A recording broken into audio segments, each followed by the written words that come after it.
حضور کی بتائی ہوئی دعائیں، حضور کی بتائی ہوئی دعائیں میں نے عرض کیا معجزہ ہے، معجزہ۔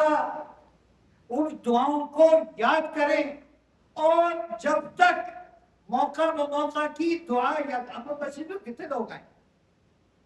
مسجد میں کتنے لوگ آئے؟ ہمارا دین ایمی چیمی نہیں ہے کہ جناب تصدیق ہے، بھیڑ چال ہے، نہیں۔ مسجد میں آنے کا طریقہ متعین ہے۔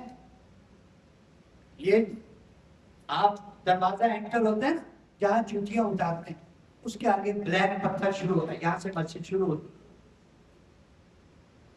یہاں سے دایاں پاؤں اندر رکھیں اور دعا پڑھیں، اللہم افتح لی ابواب رحمتک۔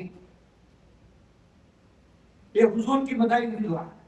بسم اللہ والصلاۃ والسلام علی رسول اللہ، اللہم افتح لی ابواب رحمتک۔ قربان جائے حضور پر۔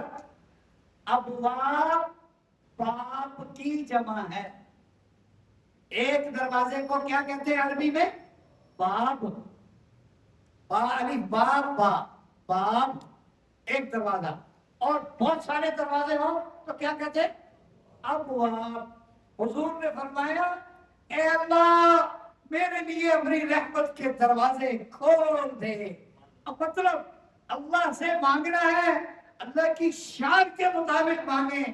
ایک دروازہ کھلنے کی دعا نہ کرو، ایک یا اللہ جہاں جاؤں جب جاؤں میرے لیے تیری رحمت کے دروازے کھل جائیں۔ ایک دروازہ نہیں، کئی دروازے۔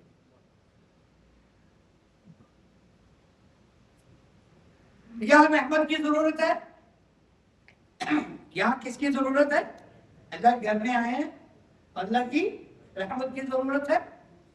اور باہر نکلنے کی دعا، اور اس کا طریقہ کیا ہے؟ باہر نکلے تو بایاں پاؤں پہلے باہر نکالے، بایاں پاؤں نکال کے جوتی کے اوپر رکھے، پھر دایاں پاؤں نکال کے جوتی میں ڈالے، پھر بایاں پاؤں پہنے اور دعا مانگے، بسم اللہ والصلاۃ والسلام علی رسول اللہ، اللہم انی اسألک من فضلک